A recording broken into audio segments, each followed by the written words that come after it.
ऐसे लोग हैं दूसरे के मांस को खाते हैं और कहते हैं हम पुष्ट हो जाएंगे, हम स्वस्थ हो जाएंगे। अरे अपने कर्म नष्ट कर रहे हो, तुम कोई हिंसक पशु हो क्या? तुम कोई राक्षस हो क्या? रसेंद्री के स्वाद में जीवों की हत्या करके मांस खाना, कैसे नीच प्रवृत्ति जागृत हो जाती है जब कुसंग हो जाता है। अगर हमारा विचार ठीक है, हमारा संयम ठीक है, तो हम नमक रोटी खाकर परास्त कर सकते हैं किसी को।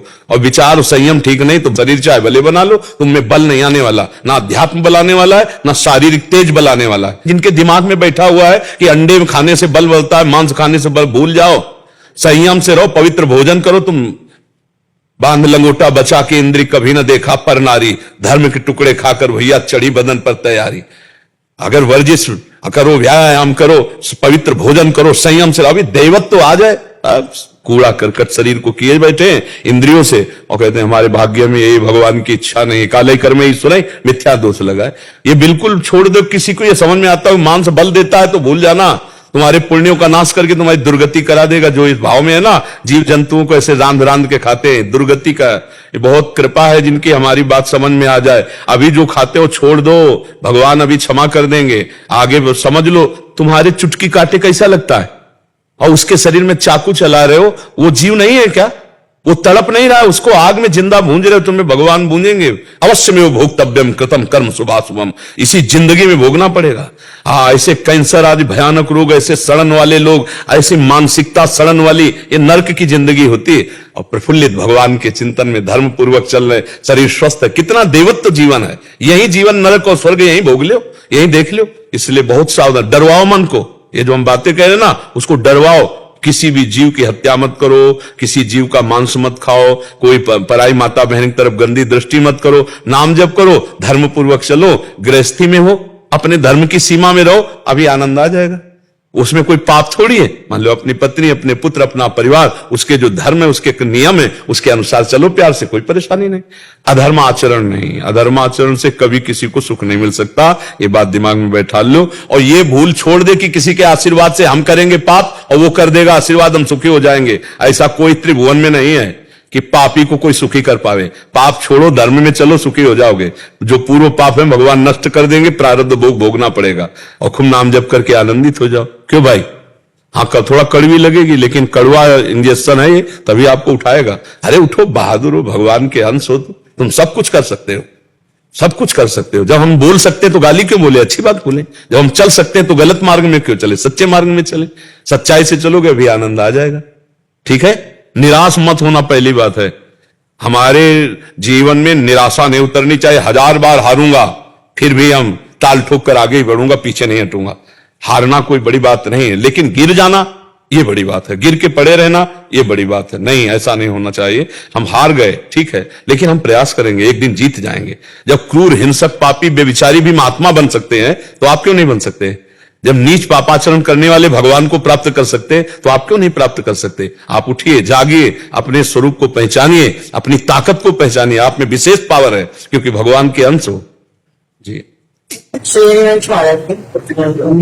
कोई प्रेरणा अगर भीतर से आ रही हो तो उसको करना चाहिए, उसे देखना चाहिए मन की प्रेरणा है या शास्त्र सम्मत गुरु की आज्ञा के अनुसार प्रेरणा है, उसको देखना चाहिए। उसका अगर वो निर्णय ठीक है, तस्मात् शास्त्रम प्रमाणम ते कार्य कार्यो व्यवस्थित हो, कार्य और अकार्य की व्यवस्था जो शास्त्र ने की है या मेरे गुरुदेव ने की, उससे मिलती हुई प्रेरणा है तो गुरुदेव से अनुमति लेकर करनी चाहिए। और ऐसे नहीं करना चाहिए क्योंकि ऐसे मन की बड़ी विविध तरंगे होती है। आप खुद देख लो, कभी वो सत प्रेरणा करता है तो कभी गंदी प्रेरणा भी करता है।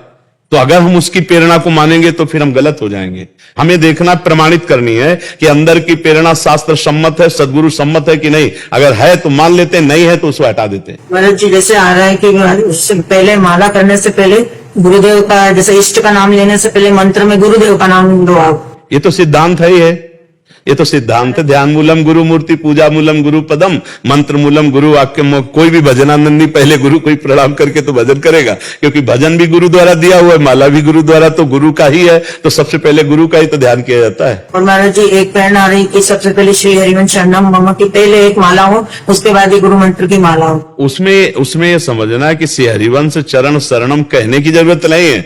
हम हैं, जब हम मंत्र जप रहे हैं, जो मंत्र मिला है वो हरिवंश चरण शरणम के ही द्वारा मिला हुआ है। तो हरिवंश चरण शरणम तो हम हैं। जब हम मंत्र जप रहे हैं, जब नाम जप रहे हैं, तो उन्हीं का तो मंत्र है। हम आचार्य और इष्ट में भेद मानेंगे? अगर मानेंगे तो फिर अभी समझ में नहीं आया। हरि हरिवंश भेद नहीं होई, प्रभु ईश्वर जाने सब कोई दोई कहे ना अनन्यता। जो हरि है वही हरिवंश है, वही गुरुदेव है। तो जब हम गुरुदेव को प्रणाम किया तो गुरु हरिवंश है, गुरु हरिवंश है। देखो, ये कोई व्यक्ति गुरु नहीं हो सकता। गुरु कोई व्यक्ति नहीं होता है, वो तत्व होता है। जैसे मंदिर बना हुआ है, उसमें अंदर भगवान बैठे हैं, ऐसे हम गुरु का एक ढांचा देख रहे हैं। इस ढांचे में जो गुरु बैठा हुआ है वो अखंड मंडलाकारम व्याप्तम है, वही हरिवंश है, वही हित है। दो थोड़ी कि हरिवंश और गुरु दो। जो हरिवंश वही गुरु, जो गुरु वही हरिवंश। हित ही गुरु है। हम हित तत्व न देखने के कारण गुरुदेव को अलग मान रहे, हरिवंश को अलग मान रहे और प्रिया प्रीतम को अलग मान रहे। आप देखो, भावना में देखो, अलग हो गए ना कि हरिवंश की माला एक अलग, गुरु मंत्र की माला अलग, तो अलग मान लिया ना। नहीं, ये ठीक नहीं है। गुरु भगवान को प्रणाम किया, गुरु चतुर नाम बटुए। हाँ, भक्ति भक्त भगवंत गुरु चतुर नाम तो ये बटुए। जो आलम माला का नहीं करना चाहिए महाराज जी पहले। नहीं करना चाहिए, हम नहीं कह रहे, लेकिन भेद नहीं करना चाहिए। अगर हम श्री हरिवंश चरण शरणम बोल रहे हैं तो हो रहा है, सब कुछ हो रहा है। अगर हम शरणागत मंत्र जप रहे हैं तो हरिवंश चरण शरणम ही हो रहा है। अगर हम राधा राधा बोल रहे हैं तो वो शरणागत मंत्र ही हो रहा है। राधा वल्लभ श्री हरिवंश बोल रहे हैं तो हरिवंश चरण शरणम ही हो रहा है। वो सब एक ही है, वो अलग नहीं है। अलग करके देखने में भेद नजर आता है, तो भेद मिटा दे हम। जिस समय हमारे चल रहा है श्री हरिवंश चरण शरणम, तो चलने दो, वही चलने दो। जब हमारे शरणागत मंत्र चल रहा तो एक ही बात चल रही, राधा राधा चल रहा तो एक ही बात चल रही, राधा वल्लभ श्री हरिवंश चल रहा तो एक ही बात चल रही। उसमें अंतर नहीं माना जाता है। हाँ, भगवत चिंतन छूटे और चिंतन आवे, अब हम रोक देंगे, इसमें नहीं रोकेंगे। समझ पा रही आप? अमित जी बेंगलोर से। राधे राधे। राधे राधे महाराज जी। महाराज जी, एकांतिक वार्तालाप सत्संग से हमारी सभी समस्याओं का समाधान हो जाता है, परंतु मेरे एक प्रश्न है। मैं एक सॉफ्टवेयर इंजीनियर हूं। श्री जी की कृपा से हमने अपने घर में बिहारी जी और श्यामा जी की छवि विराजमान कर रखी है, लेकिन मैं ऑफिस में होने के कारण 2 ही बार सुबह और रात में ही भोग सेवा कर पाता हूं, दोपहर के समय नहीं कर पाता। इसके कारण मन बहुत विचलित रहता है महाराज जी। हाँ, कोई विचलित होने की जरूरत नहीं। 2 बार होता है तो बढ़िया, 1 बार होता है तो बढ़िया। बात समझना है, हमारा घर और हम ठाकुर जी के हैं। सबसे बड़ा भोग आरती पूजा पहले ये हुई। दूसरी बात, हमको जो कर्तव्य कर्म मिला है वो प्रधान सेवा ठाकुर जी की है। अर्जुन जी कहते मैं सन्यास लेकर भजन करूं, तो भगवान कहते नहीं, युद्ध करो। तो आपको ऑफिस की सेवा मिली। अब उससे जब समय मिलता है तब बेईमानी मत करो। आके घर में ठाकुर सेवा कर दी, और समय नहीं मिलता तो उन्हीं की सेवा में लगे हो। ये सृष्टि कार्य उन्हीं का है और वो कर्म उन्हीं को समर्पित कर दो, बिल्कुल पक्की पूजा होगी। ऐसा नहीं भगवान चाहते कि तुम अपने कर्तव्य कर्मों को छोड़कर 8 पहर उनके आगे बैठे रहो। ऐसा नहीं चाहते। अपने कर्तव्य कर्म को करो। अर्जुन जी कह रहे हैं कि मैं सन्यास लेकर भिक्षा मांगकर खाकर रहूंगा, लेकिन मैं ये नहीं चाहता कि अपने जनों को काटूं।